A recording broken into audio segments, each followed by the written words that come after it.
Chafing Armor Podcast, episode 105, My Bear.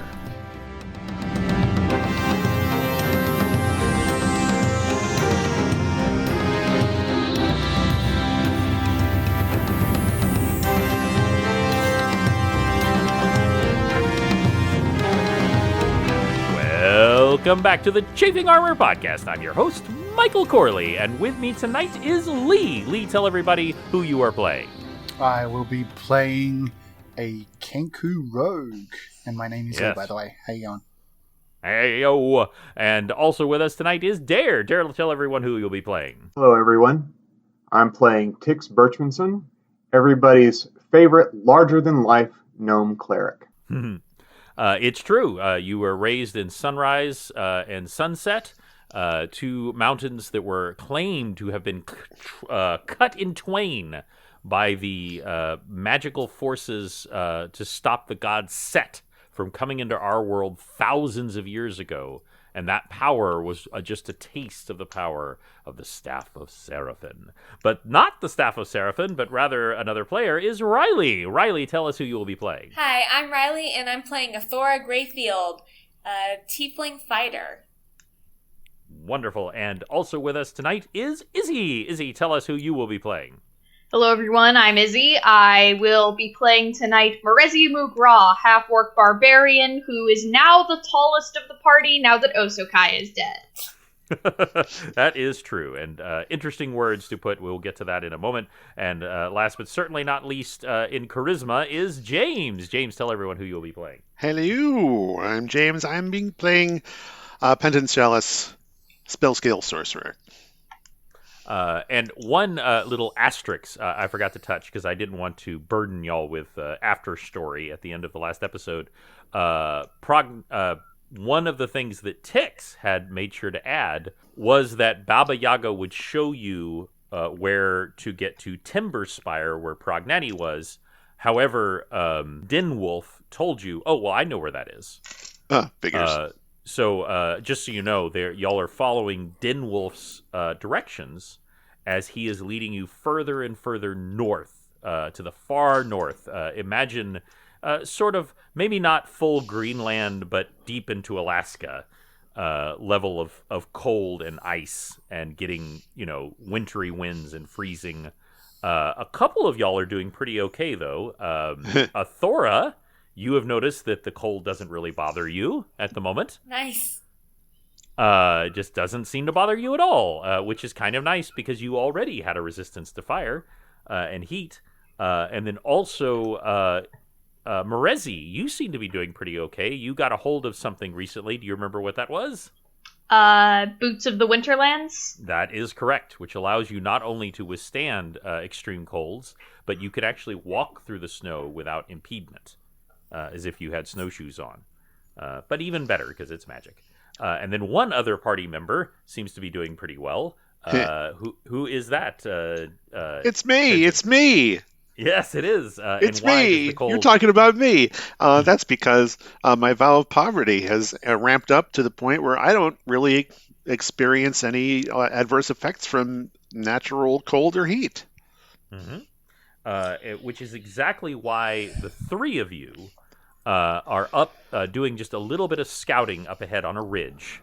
Imagine Marezi, Athora, and Penton. You are standing on a ridge. About a mile behind you is Audrey.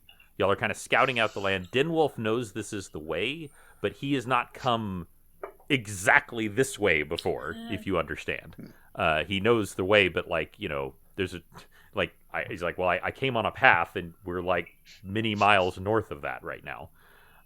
So y'all are kind of scouting the land ahead to make sure that it's safe as you're standing out here. And that's when you see up in the sky a strange sight. You see lights in the sky. Whoa, what the hell is this? And Marezi throws her bolo into the sky. I attack the darkness. No, just kidding. Go away, sky eggs, go away. That's right. Are they moving? They are undulating, kind of. They're just sort of moving a little bit in the sky. You have never seen them before. All right. Like way, way up in the sky, or just like... They seem to be way, way up in the sky. Okay. And you like, this is a very magical world, so you're ready for something to go down at any moment when something like that starts happening. But after a while, you kind of start to get the sense that maybe this is not like a magical attack or anything. They might be closer to what we would call the Northern Lights. That y'all are just really, really far north, and it's actually very beautiful. And imagine the three of you just standing there, just kind of enjoying the beauty. Snapshot. What's that? Snapshot. That's right. Make sure and get the filter. And that's when you see in the lights a figure kind of appear in the lights, and it's the very abstract image of a bear. And it's not there very long, but it kind of paws the non-existent earth, and it looks down at all of you, and then it is gone. When you turn around, there is a campfire. And the rest of the party, you sensed something was going on, and you started making your way coldly towards them to see, kind of like the same way like when a combat starts, you run up to head up. But Tix and Kinku, you find yourself drawn towards this area, and there is a campfire there, and there are several figures sitting at the campfire. Who's there? Well, you recognize all of them. There is the one you recognize the most is a wood elf, who by this time is not really a wood elf, is Zuana, sitting at the campfire adding some logs, and reclining with her billowy shirt covered in a warm jacket is Captain Jackson. And next to those two are quite a pair, is two of the older children drow that you saved all that time ago from being consumed by the Zorn with the weird portal head. Yeah. These and they're are cooking none other- chop. And they're cooking chop. I had to put that in there. I had to. I'm sorry. This is Tellen and Brindle from all that time ago, but they look very different now. Tellen is wearing full plate armor, and he has the symbol of a good god etched into it. You would definitely recognize this Athora. He wields a longsword, not unlike yours. Nice. And Brindle is dressed in the garb of a druid. And they are just sitting patiently at the campfire. Tix wanders on up to the fire and warms himself up. And it is Captain Jackson who says, "I've been looking for you." It's nice to be seen. To you, Tix. Well, I always enjoyed you on my ship, and I appreciated you saving my ship owner, because if she had died, then Loth that jerk would have taken over, and that would have sucked. Well, I'm rather fond of Duncan as well, even if that was a secret. Well, we definitely know that, and she is very sweet on you, and in fact, I have something for you. Oh. And she hands you a letter and a package, and she says, "You might want to open the letter later, but the package you can certainly open." Tix opens the package. It is not super large, but it's not small. It is a bundle of a half dozen crossbow bolts. And let me make sure I've got that right. You do use a crossbow, right? Yes. Right? Yes, okay. Make sure I had a sudden moment. It's like, wait, does he use a short bow? Oh, gosh. No, they are a half dozen crossbow bolts. And she says that Jackson came across these when she was trading, when she was making a trip across the Sand Swallow Sea, which, by the way, is much safer now The Kraken is less riled up, and with the hags taken care of, a lot of the other creatures have been scattered, and we've been able to more successfully go. And it's easier going. Not safe by any means, but safer. And she came across these, and she thought of you, and she said that she wanted me to give them to you. And they are very magical. Ooh. Once per day, you can command them to do elemental damage. And they will do that particular element damage in addition to crossbolt damage. You will need to retrieve them. There are 6. But you can tell them to do fire or ice damage in addition to Crossbow bolt damage. Yes, piercing damage. So simply by willing it so. However, the only disadvantage is once you will it one way, you cannot change it that day. But they will do an additional fire or ice damage at your command. And she said that she hopes that they help you in your endeavors, and that she hopes that you will come back to her. Thank you. And I hand her a sealed letter to hand back to Duncan. She takes it very happily. And they offer all of you to sit by the fire. They've been getting some venison cooking. And Kenku doesn't know what the hell's going on, so he's gonna stay at the outer reaches of the warmth. We've already got a bunch of strangers that I've been following for a while, and then these 4 new ones pop up. Yep. This is weird. I'm cold, but I'm not that cold enough to snuggle up to people I don't even know. Clearly, these people know them, but I don't. So 2 things. One, you are absolutely right, Kinku. If you were in the middle of America and then you traveled all the way up to North Canada and 4 people that you knew were just sitting there at a rest stop, that's not normal. Like, that's not even close to normal. But the other thing is I need you to make a fortitude saving throw. Okay. Great. My best one. Oh, that's okay. That's a non-natural 20. Okay. You manage to keep yourself warm. However, if you continue to stay both out of the hut and away from the fire, you are going to have to keep making fortitude saving throws. It is very cold out here. Well, I wanted to stay at the periphery of the warmth, okay. Just inside the warmth, but not close enough to as far enough as you can be. Okay, then I will not require that further. But it is very, very cold, and actually, Brindle, the now druid, looks over to you and says, "Are you okay?" The sound of chattering teeth can be heard. He doesn't have teeth, but the sound of chattering teeth can be heard. Does that be weird?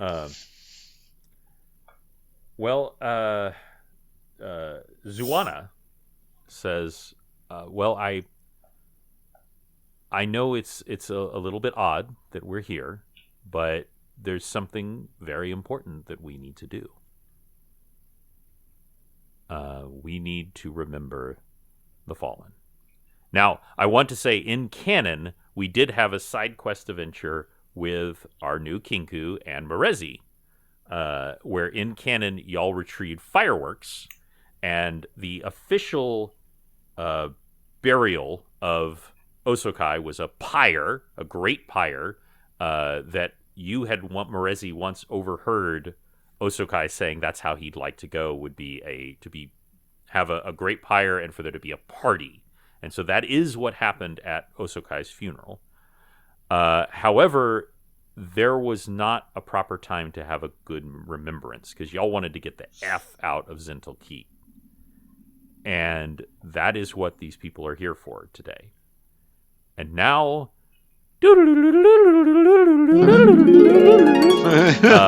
We are stepping out of the game, kind of like as if we're ghostly figures looking over this campfire, and now we're going to talk as ourselves, as the players. And I want to take a moment and just remember Osokai, because he is the first character that we've had that died. And it was a very sudden thing. It was also a character who had almost died several times. Who had died Yeah, at I least was a little once. I'd numb died at least to once. it. I should say, where it didn't stick the first few times, but did finally die by being pierced through the heart by the tiefling Ineskia, which is not a great way to go, but and almost lost his immortal soul to the very vengeful Loth. But this is still the first playing character, the original character that we had, and I just want to talk for a little bit. And I want to start just a tiny bit, Lee, with you. And I just want you to tell us, like, what was your inspiration for Osokai? To be honest, like I really enjoyed the idea of a shifter. But a lot of the shifter archetypes tend to be like lithe and fast, and like the cat-like people, the wolf-like people, all the rest of it. And I wanted something that was a little out of the box for that, so I came up with a bear shifter. He's big, he's fast-ish, but he's not as agile as he could be, and he was pretty agile. And the more I got into creating him, the more I realized that this was a character I could probably have a lot of fun with. In that he was big, he was hairy. I envisioned kind of like a Hagrid-like looking kind of character, just a little less chunky and a little more swole. And yeah, the more I dived into it, the more I realized it'd be very easy to underestimate this guy because he's big. He doesn't look very smart. He doesn't look very fast. He just looks like an oaf. And the idea of him suddenly becoming a little more bestial and animal-like and tearing people limb from limb was a shock to the system for most people that would see that. And that really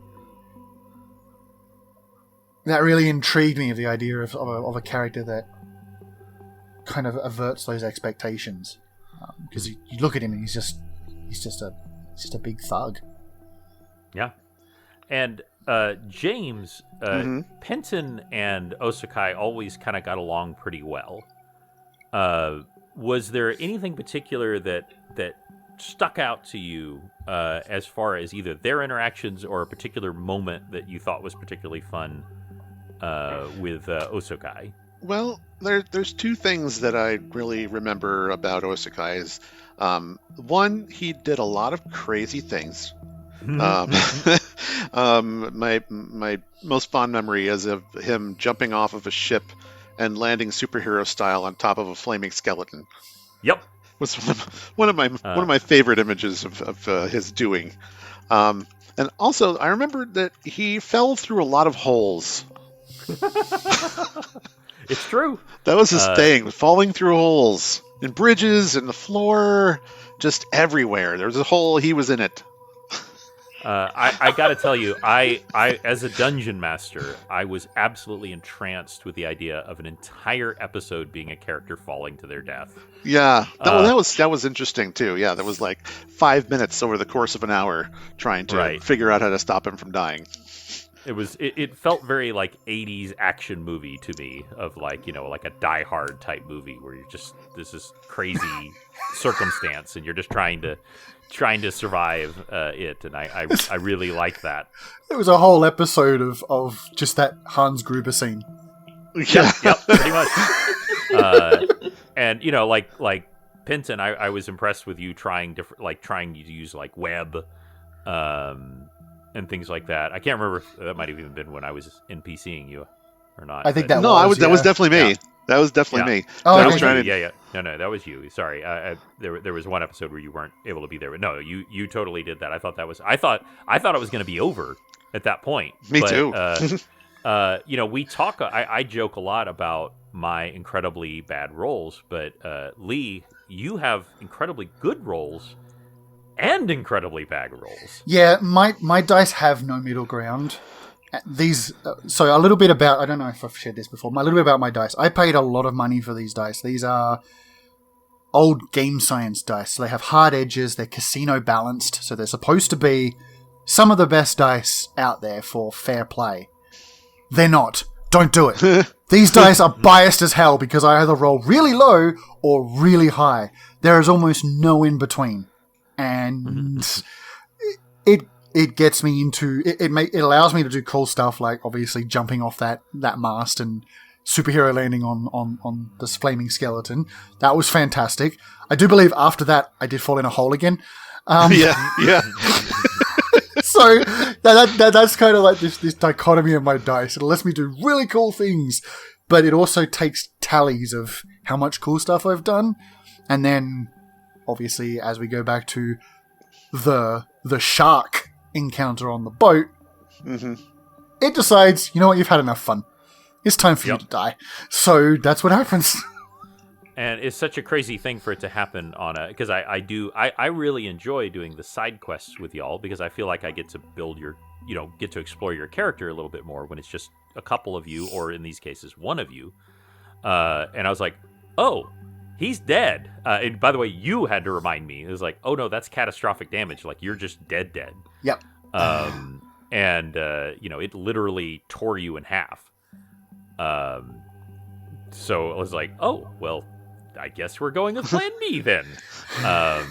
We're gonna have to try this particular thing.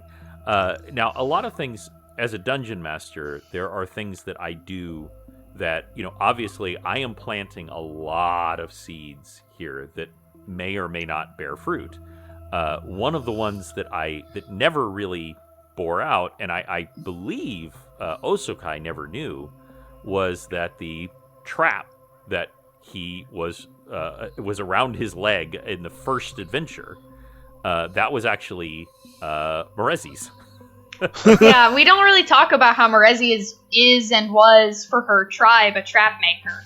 Yes, it just doesn't come up a ton in the way that you've played her and the way you've done. You've done some interesting things with her that's been fun with that, but she was working for the orcs.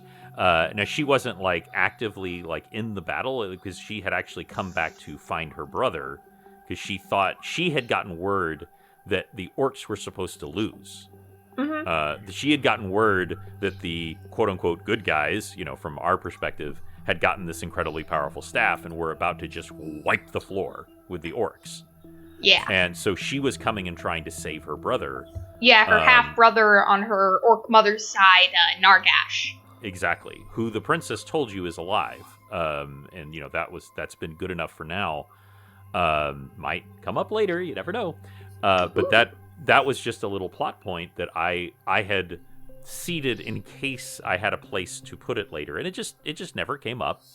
But she had actually made that bear trap, and I did reference it ever so slightly in one of the other side quests with Morezi and Penton that she had actually built the trap that the creature y'all had found had been trapped in. We find a lot of creatures. When?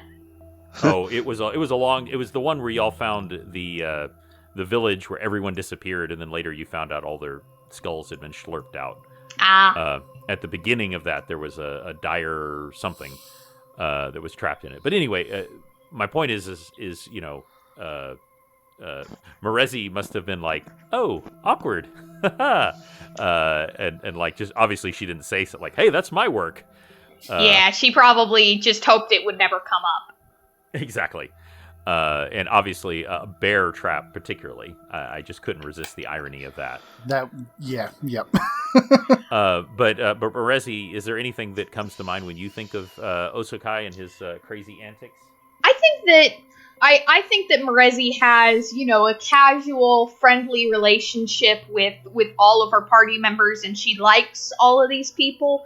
But Osokai was probably her best friend because they just had a lot more in common. I feel like they had kind of like that more emotionally intimate, but never like overtly heart to heart kind of bro relationship. I think that a lot of their relationship could be summed up by the fact that she was like, well, I hope that he never realizes that it was my bear trap. I think that when Osokai finally kicked the bucket, she kind of just was like she kind of assumed that something was going to happen and he would come back just like it happened with the the shark attack.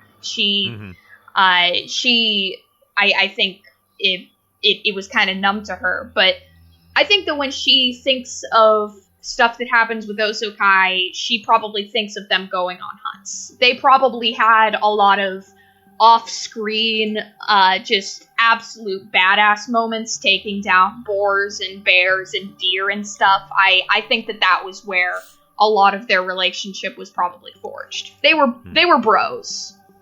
I think that's really good, and I like that we were able to have that one tiny little micro scene where the two of you were out hunting a deer when you first entered the Penta Plains, when Audrey was hungry. That implies that. I'm sorry, what were you gonna say? One of my favorite scenes with Osokai and Morezi is trying on the dresses. Oh yes. just because. Cannon. Some of them have ripped seams. I wonder how that happened. Oh, that's right. We were keeping Mum on that. We were like, don't know how that happened. Nope. Because they were a little too small for us, but we tried them on. It was just something funny and just ridiculous to do, but it to me, it fit both Morezi and Osakai's kind of like, whatever. Absolutely. We might as well just do this, whatever. I pulled this off nicely. I can't get it off anymore, so I'm going to have to break it here, and it'll come off. But yeah, that was kind of Osokai found Morezi to be probably one of his closest allies in the party. Like there were friends, and then there were friends, and I think he got the feeling that Morezi was more of a kin to him than nearly anybody else in the party. She was a hunter. She was a fighter. She was taciturn and short of words in terms of, actions got things done more than anything else. And she was really, really good with that sword on a stick that she has. So, he respected her combat prowess. He respected her ability to play as a team and to just let go every so often, because you can't always be serious. Absolutely. So Riley, it's not really fair to me for you to talk about like fond memories with Osokai, because you didn't have that long to get to know him. What I wanted to ask you first is why did you choose a fighter? Because that is kind of the role that Osokai was kind of filling in the team along with Morezi. I chose a fighter because I like fighters, but it's a valid answer. No, it's very valid. Very valid. The truth is, though, a lot of people don't pick fighters. A lot of people, want to be the zappy spell casting, or they want to be the super agile. I've played sorcerer and it didn't work very well. So the simple fighter. Well, I mean, sorcerers are terrible. Yeah, screw sorcerers. Hey. Yeah, it's true. But that's just the fighters are more your speed. Mm-hmm. Yeah. Well, I what I thought I would do instead was Lee. Do you, as having bowed out from the role as the bruiser, and moving into this sneaky role as your Kinku, do you have any advice for Riley for playing that heavy hitter? All or nothing, honestly. Obviously, Athora is not Osokai, but you have things that Osokai doesn't. Specifically, you've got quite a lot of resistances. You're also much better at what he did than he was. Like he was a ranger. like, come down to it, he was a ranger. Yeah, he hit things a lot, but he was a ranger. His job was more of the hunter and more of the hit and run style tactics. So you've got a better, you have a far better job than he did. You're better at being able to hit stuff. So if the opportunity comes to hit something, hit it hard, and don't stop hitting it because you're better at it. And don't be afraid to take risks, because as we've seen many, many times, when they pay off really well. And it is an all or nothing situation, but we're playing with a DM who goes by the rule of cool. So be cool. If you see an option to do something really cool as a fighter, do it. Yeah. It's all I got. I am never going to punish a player for trying to do something cool. I am going to require them to make a roll for it, but I'm not going to punish them for doing something cool. And very often I will reward them. And my way of thinking is not that like, oh, well, this is just cool, so I'm going to let it happen. Is, well, if you were in combat and you did something totally unexpected, your opponent would be like, what the hell? And it's that what the hell moment that gives you that advantage. And that's how Osakai managed to get all of his... Like, that's how he conducted most of his fights, was... Right. A lot of the actions he took were just so unexpected that... I mean, as far as I know, most of the rest of the party were like, wait, what? But so were the opponents. They were like, wait, what? What? Okay, and then they were dead, you know? So... Yeah. If you can take an opponent by surprise, either literally or figuratively, you know, it can make all the difference. And I specifically wanted to kind of wrap up with talking about ticks. Mm-hmm. So, and I want y'all both to kind of chime in here. I, as the dungeon master, adored this ongoing enmity between the two characters. And Dare, tell me kind of like how this sort of developed, how you felt like it developed, and how it affected your play. Well, way back in the first episode, when the bear boy had his first foot caught in a bear trap and wouldn't let the cleric heal him, I remember. It set the mood for Osokai's disdain for Tix, and Tix's befuddlement at someone wanting to be hurt. So from that moment forward, Tix admired his physical prowess, but suspected that his brains were not all there. They and kind of weren't, and they got worse as time went on. The more mortality things he ended up facing, he ended up getting less and less right in the head. But the reason he refused the healing was, back then I was still trying to get into his character, and I was trying to play him as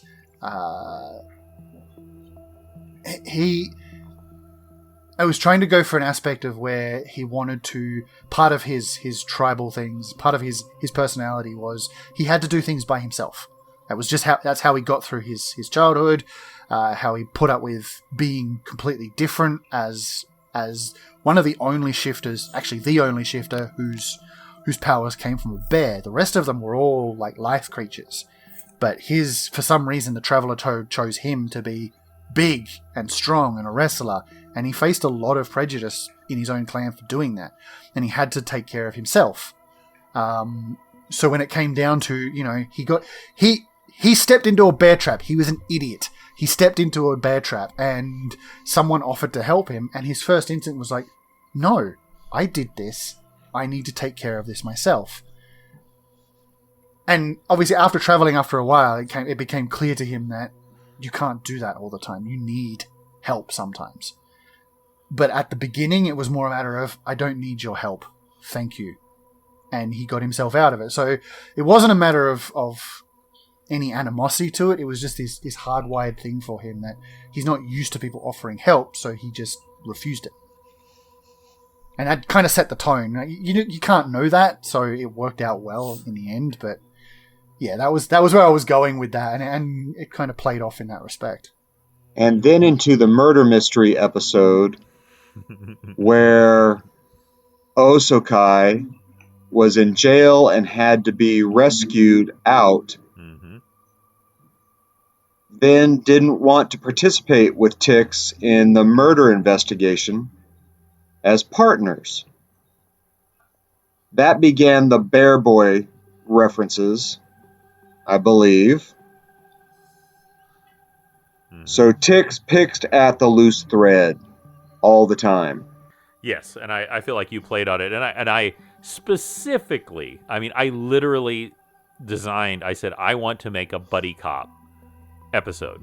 That was my premise, and that's why it like had a jail. It was supposed to be. It was loosely. I barely remember the movie, to be perfectly honest, but like 48 Hours, where you've got a lawman and you've got a criminal. And obviously, Osokai isn't really a criminal, but I, started him from jail. I'm also no Eddie Murphy. Let's be honest. Well, no, not at all. It had nothing really to do with the movie itself, but the idea was that you'd have a character who was in jail and a character who was aligned with authority, and the two of them would have to solve a crime. I just enjoyed how Osokai just noped out of the investigation. Was like, nope, I'll just go do my own thing. Thank you. Well, he had his own way of doing things that because to my mind, the way I wanted to play that was Osokai would fit in more with the seedy underbelly side of things. Like, people would relate a lot better to a big hairy dude who just looks like one of them doing investigations and asking questions than they would this shining beacon of Paragon. And I kind of didn't want to be seen with that, because it would have made my attempts at the investigation a lot harder. So the way Osokai figured, or I figured play Osokai was like, he appreciated Tix getting him out, and he knew what Tix was trying to do. But there were things that he felt like he could accomplish better without having that link between, the cleric, who everybody knows has a very specific way of doing things, even though Tix isn't like that at all. It's just that social idea of a cleric beats the individual cleric. So he kind of did his own thing in terms of, I can get more done without this goody two-shoes, essentially aura hanging around me. And it kind of didn't work. So, we all know how that went. But yeah, that was the idea of that. But yeah. Well, I like that the way you two found each other again was in the middle of a bar fight. It seemed appropriate somehow. It was very appropriate. And you did solve the mystery, even though you didn't at that time find the ultimate culprit, which that was part of the DM meddling, because I wanted to string that out a little bit longer. But you did get her exonerated, and so that was the goal. And then later y'all totally killed that guy, so it was fine. Yeah, Osokai and Tix had an interesting relationship in that. Like, Osokai obviously respected Tix as a man of the cloth, as a combatant, but he didn't appreciate the mouth on the twerp, and really kind of thought he was undermining Osakai's abilities in terms of, like, everything that Osokai had done was always brought down by those two words. It didn't matter what he did, how he accomplished it, whether it got the job done or whatever. It didn't matter. It all came down to, every time something happened, those two words had come out of that little mouth, and all he wanted to do was rip his tongue out. It was all he wanted to do, and he just kind of stopped and went, you know what? He's doing it on purpose, and you know that, and it's annoying, but, at the same time, he understood as well, Osokai understood that they were probably relatively evenly matched for a fair amount of time, but Tix would kill him if he decided to go for it. There was no doubt in his mind that Tix would easily overpower him. Short as he was, Oh, I don't know. he's also a very skilled fighter. It would have been an interesting matchup, and I'm glad we never had to go that route. Oh yeah, it Yeah. would have been very interesting. I don't think you would have come out of it unscathed. I think you would have been very close, but yeah, I don't think Isokai would have survived. In a short fight, I think Osokai would win. In a long fight, I think Tix would win. Yeah, it's definitely could go either way. I do think that Tix has the advantage of just the raw magic powers of blinding, and of course the also having Destiny Seeker and having that touch is no joke. I mean, that's how you took out that Dark Paladin to get Destiny Seeker. You literally evaporated her. Also, having been around each other for a while, Tix wouldn't be put off by some of the risk taking that Osokai would be taking during that fight, because it's standard procedure at that point. Like, he's gonna do something weird. So Yeah. there's literally no way of getting around. Like, in that fight, something strange is gonna happen, and at that point, I feel like Tix would just be like, "I'm just gonna roll with this and keep going. Like, it's not gonna put me off." Just gonna power through. Would like to see some kind of Dragon Ball Z long drawn out Tix v Osokai special. They're just Like a they're what just if kind of facing thing. off. Yeah, we'll do a what if. Perhaps That'll be, if- yes, that'll be for our Patreon. But perhaps if Tix is the next, or one of the next to meet the afterlife, probably not. But if it ever so happens, maybe that'll be their Elysium. They eventually are in a gladiatorial combat for the rest of their lives, or eternity. But who knows? Well, as we're kind of wrapping this up a little bit, what I do want to say is that I think that in Dungeons and Dragons, death needs to be real. Like while there absolutely is obviously resurrection and healing and bringing back and all of that sort of things, but the very real possibility that a character can die has to be there. I am never trying to kill you. I can't say that enough, but like there's been times where if just like 3 rolls had gone badly, like several characters would have died. It's there. I don't think anybody really expected just how Osokai. I mean, I certainly didn't. It was one of those things where I kind of had that feeling like he's kind of invincible. He's nearly died. Well, he died once and then came back, and he's nearly died another 3 times after that. Nothing can kill this big man, no matter how much he wants to die. Because at the last episodes before that, like, he was chasing it essentially. After he turned completely white, he definitely wasn't all there as Tix kind of predicted. So he was taking more risks. He was doing more things to try and get there, to try and beat this curse he felt he had on him of not being able to die. And as a player, I didn't think it was going to happen. And then I had my birthday episode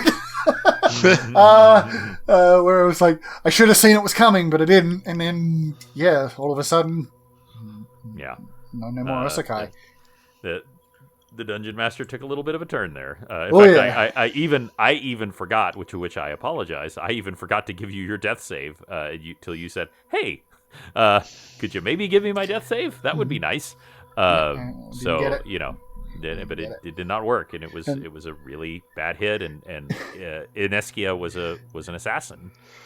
And he done real good on that stab, and you had already been injured from the night before, from that night.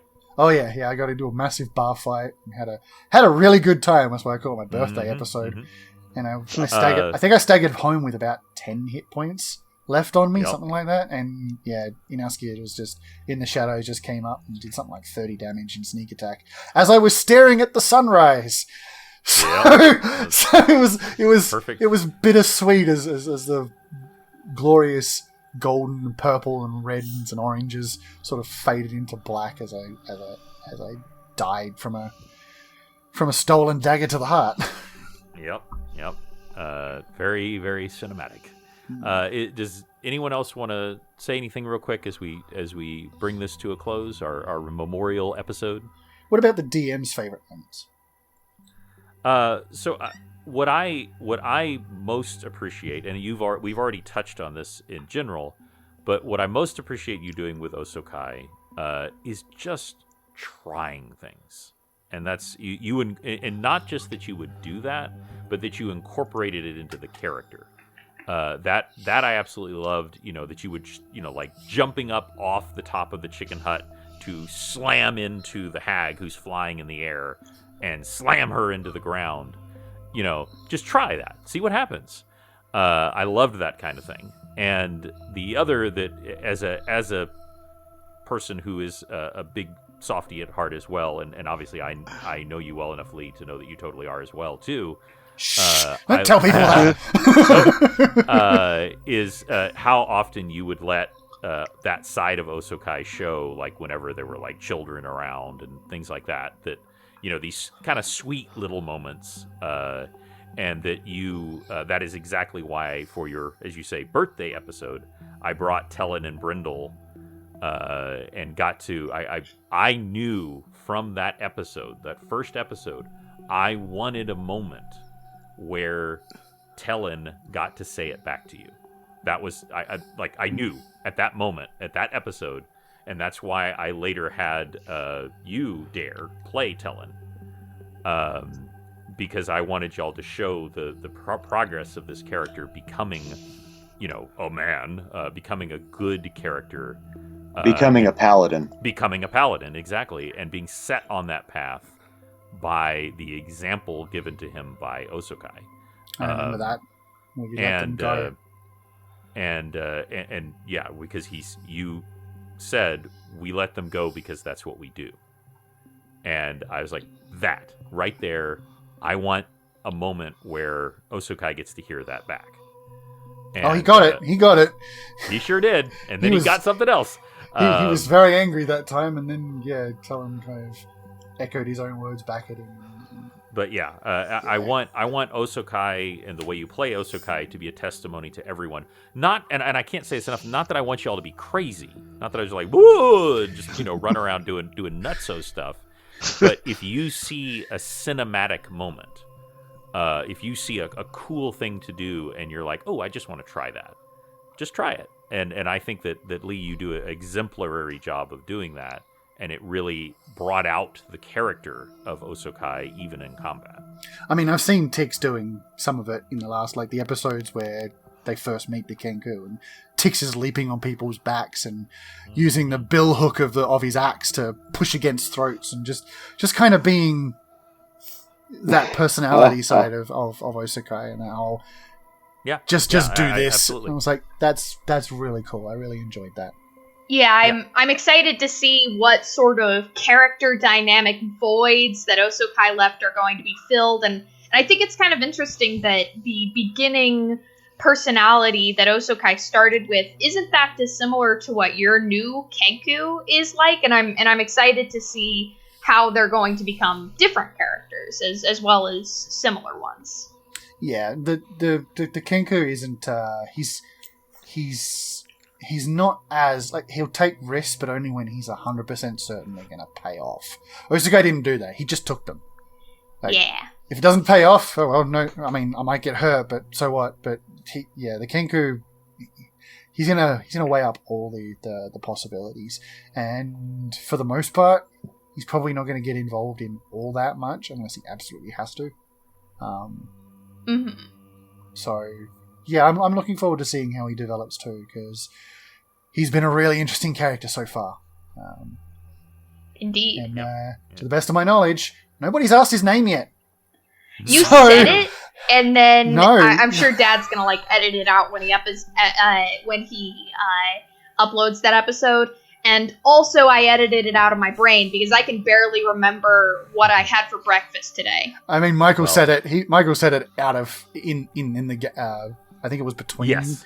between things, and I was like, well, there it goes. But yeah, as far as I know, none of the characters know who he is. He's just the Kenku.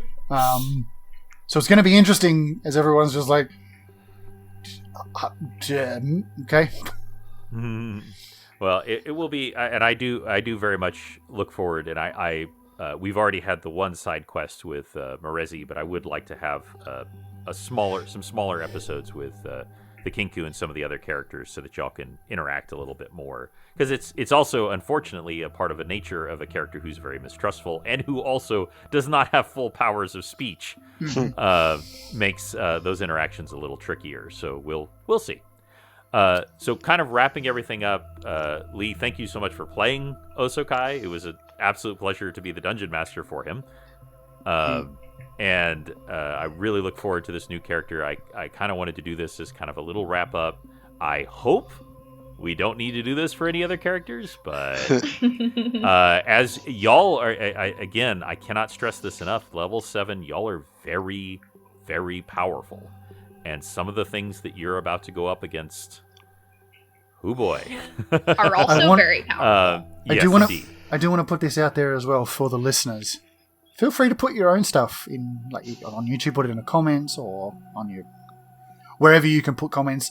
Even talk to Michael on Twitter. Tell us some of your favorite moments with Osokai, or any of the characters. Like, just let us know what you like to see and some of your best and fondest memories of it, because we love these characters. I miss the big guy. I think we'll all miss aspects of our characters if and when they go. And we've been doing this for near on 4 years now. Yeah, 3 or 4 years. Like, yeah, these characters have been a part of us for a very long time, and I'm gonna miss the guy. I'm not gonna lie. Like, I still miss him. Like, every time we go to record, I open up the wrong sheet, and I have to close it and bring up the right sheet. Like, it's become a habit, and I'm gonna miss him. It made the unpredictability of each episode a lot of fun. Did not know what was going to happen. So as the night fades, everyone, you just kind of wake up, and the campfire is burned down to embers. The food has all been eaten, and Jackson and Zuana and Tellen and Brindle are gone. And there is no evidence that they were there to begin with. But, Tix, you still have that package, and you still have that letter. You don't know if this was an intervention of the gods. You don't know if it was some magic of this strange northern lights and the shape of the bear that you saw. But you have it. You absolutely have both of them. And because it makes absolutely no sense that the four of them would be here, but somehow they were. And y'all were able to share your stories and reminisce and maybe cry a little bit and drink a little bit. There was some of that elven wine left. And you wake up in the morning and ready for the next adventure. And the Kenku is sitting there going, what just happened? Yeah, exactly. He makes again that pretty much sound. He has no idea what the hell just happened there. Yep. And that's where we'll end. Oh, go ahead, please. Tix leans his back against the log and pumps his fist in the air and says, "Garl Glittergold is the man." It absolutely could be direct intervention from Garl. You do not know. I would just like to make one little addendum, if I possibly can. Please. Before all of this, at the funeral pyre and all the rest of it, I'd just like it to known that he bequeathed specific beard ties, the ribbons in his beard and his hair. He bequeathed those to the specific people related to them, for Zuana, Jackson, Tellen, and Brindle. and they have those now. Gotcha. Along with, I believe Morezi has one because of some of the hunts that we've been on. It's on her halberd now. He bequeathed one to Morezi. It's a blue one with a green stripe. There's one for Penton. For his attempts at rescuing. Lots of attempts at rescuing. It's lace, kind of like web. That was kind of how he remembered that. Kind of like a lacy thing that he kind of threaded through his beard. There is one for Tix, and it's smaller than the rest of them, but it's also got gold leaf laced through it. There is one for Athora, but it's essentially a meeting one. Like if he meets people that he believes are important or will be important. And he did get to see at least one set of combat from her, and he was impressed with that. He bequeathed one blood red ribbon to her, and there is a single black feather with a ribbon around it that he bequeathed to the Kenku. No one knows how he managed to do that, but he did it. So everybody has a ribbon that they can do whatever they want with it. They can burn it if they want. I mean, he's dead; he's not going to know, or maybe he will.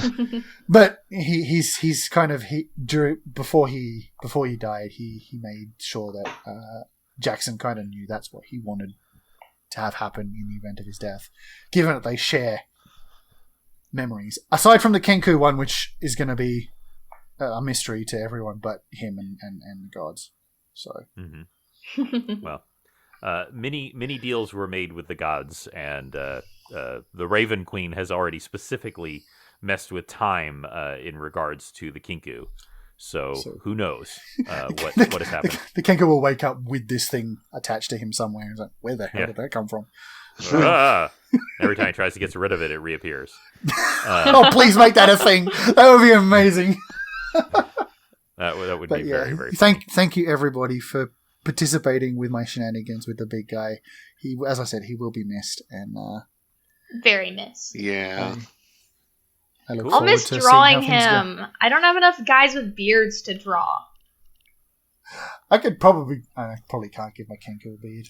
That would be weird. Be a feathery beard. He'll have a bit of moss at the end of his at the very bottom end of his beak. There you go. There you go. There's your beard. All right. Well, please comment on Twitter. Comment on our Facebook page. You can hit me up on Snapchat. I'm Chafing Armor on all of them. And let me know what your favorite memory with Osokai was, and we'd love to hear it. But good night, everybody. Sweet dreams. Good night. And until the next time, we will roll with you soon.